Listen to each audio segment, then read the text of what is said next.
Hi, everybody. James Anderson here again, Anderson Law Firm here in beautiful downtown Fountain Inn.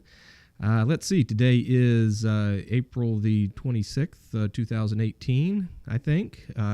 It's been a little while since we've been together. I apologize for that. I guess there's a good excuse for it. We've been pretty busy over here, and busy in all the best ways. We've received a whole slew of referrals from friends and happy clients, and that is well, it really doesn't get much better than that. But yeah, we've been servicing a bunch of new folks that have come through the doors, a lot of delightful folks, and we've been having a pretty good 2018 so far, and I hope you have as well. Several weeks ago, we put out a feeler via our Facebook page and asked, if you had the choice of hearing about the cost of estate planning, or I think it was learning about pet trusts.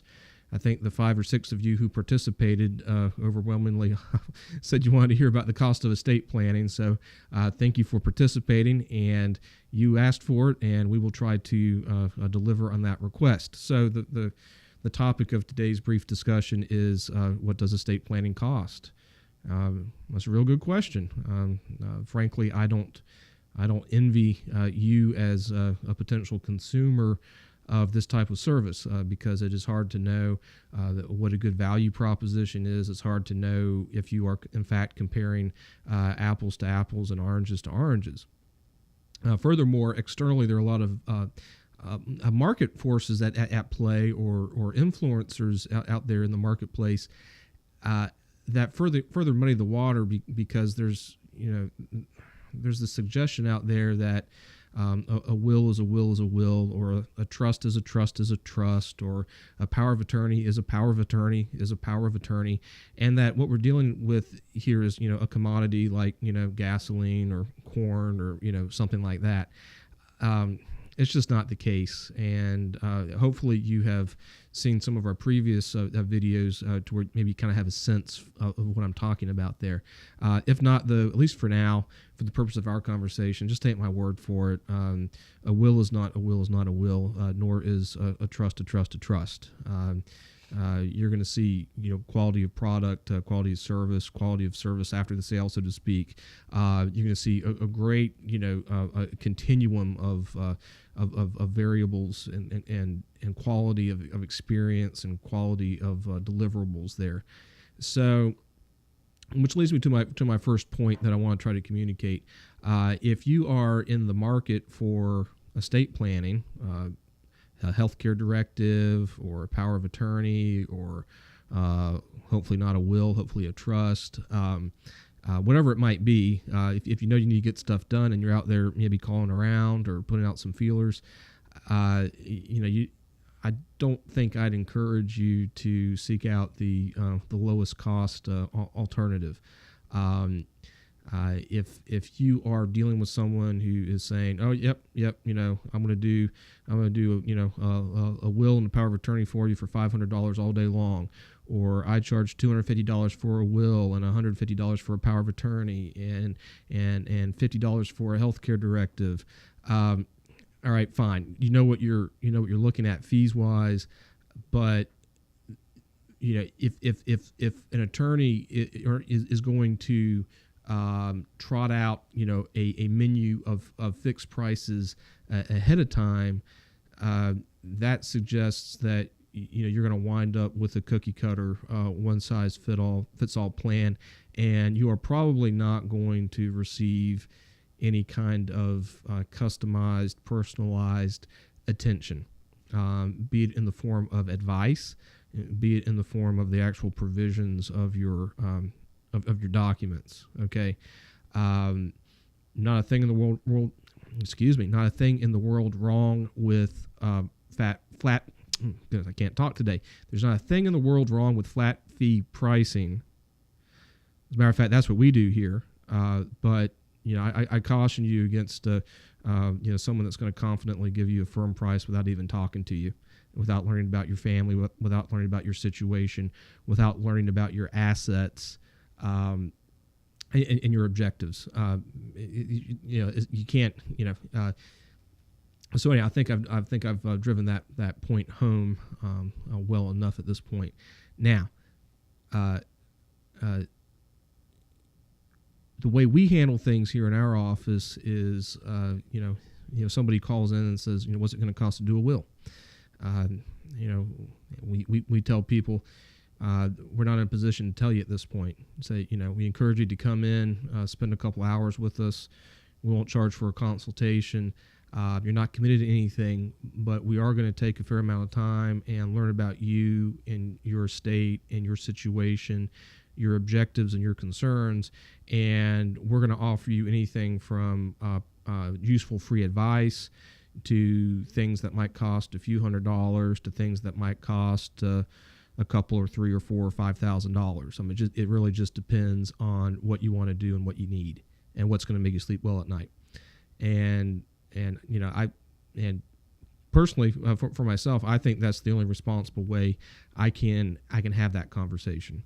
All right. So, I'd encourage you to be wary of a situation where, you're being, sold a document for a set price without any kind of discussion leading up to that. Another thing that I think that's worth discussing is legal insurance.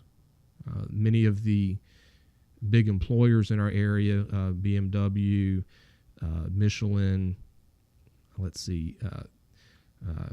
Caterpillar while they were still here, Pfizer, Fluor, Jacobs Engineering, a lot of the big employers in this area offer their employees some form of a legal insurance plan. There are a handful of companies that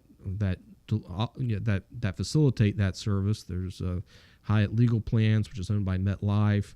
There is RROG. They're a German outfit. There is Legalese. There's Prepaid Legal, and a handful of others. You have to be careful with that too. On its face, many of those plans can offer their the plan members good services. Many times they pay for things like attorney's fees involved in real estate transactions, or they might help pay for a bankruptcy. And almost all of them will pay for some type of estate planning service. Some will just pay for wills and powers of attorney. Others will even pay for a revocable trust. Now, like any insurance policy, there are little, limits on the coverage. The insurance company is going to try to, limit or otherwise define or constrain their liability in the matter.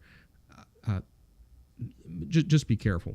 We find some people come into us saying, "Oh well, I've been provided with this list of in-network attorneys to choose from to draft a will or a power of attorney or a trust for me," and some of those people I know what they're doing, and some of those people I know are general practitioners who do a little bit of this and a little bit of that. So watch out there. Again, a will is not a will is not a will, and a trust is not a trust is not a trust, and a power of attorney is not a power of attorney is not a power of attorney. So vet those people if you're looking to talk to somebody within that network. Talk to them. Make sure that you're comfortable that they do in fact spend a lot of time doing this kind of work, and that you're dealing with somebody that you can trust to give you a solid estate plan. Okay. Over the years, actually, at present, technically, we are a member of the Hyatt Legal and RROG networks. We're segueing away from that because we've got business coming in from other sources, and that's just not business-wise. It's just not. It's not lucrative enough for us to continue doing that. But at least at present, we are on those networks, and if you are on one of those networks right now, we'd be happy to talk to you and help you evaluate your options. But again, buyer beware. Even though there are a lot of forces out there that would make you think that you're dealing with a commodity, that all this type of work is the same. It's not. It's not. So, before I get to rambling too much, I need to kind of pull myself in here. I suppose if I want to deliver a parting thought to you, is going to be this. yeah, I don't envy you as the consumer, because unless you're in this business, you really don't know what you're looking for, and you're really at the mercy of whoever you talk to, who's going to advise you, and you'll be well served to take sage advice, but you need to have some kind of sense that you are in fact receiving sage estate planning advice. And I think the best advice I can give anybody on this matter is, kick the tires. Talk to some attorneys. Let them kind of take you through their intake motions. Let them discuss plan design options, and go with whoever it is that you feel like you can trust. Go with whoever it feels like you think you would have a happy, hopefully extended long-term relationship with. I think in general, if you're hiring a lawyer for any purpose, you probably want to hire somebody who you like, sure. But I think that's less relevant, if you're suing somebody, or if you're defending a lawsuit, or, if someone's getting divorced or bankrupted. Maybe it doesn't, maybe it really doesn't matter if you get warm fuzzies from the attorney, because you're not paying them to be warm fuzzy. You're paying them to be maybe a bit of a bulldog, to be aggressive. It doesn't maybe matter if they're nice to you or your family. Estate planning is different, though, because if it's done properly, it's not a one and done transaction. It's a relationship that'll last, years and years and years. It's a relationship that probably ought to extend to people's children and grandchildren. And you want somebody who can communicate with you effectively, who can educate you effectively, who can make you feel like you understand the planning that you've done and that you like it. Okay, and talking with people that come through this office, many times people come in here with existing work that's been done for them that they don't understand, or that they don't necessarily like, and that's a shame. So don't let that happen to you. I'm not saying everybody come in here that I'm the right person for you to talk to. The purpose here is really not to solicit anything. What it is, though, is hopefully to educate you and let you know what the possibilities are, and let you know that you need not settle for a attorney-client relationship that you're not proud of, I guess. It was estate planning cost. Truth be told, it's all over the place. Strategies vary, quality of services delivered vary, benefits being conveyed to the client vary. All right, just accept that that's the case, and put your neck out there and talk to a number of different attorneys, and just see who you click with, who communicates with you, because the communication is key. Because the communication leads to education, which leads to empowerment, which leads to good estate plans keeping their integrity over time. That's just, at the end of the day, that's what it all boils down to. So I thank you for your time this afternoon.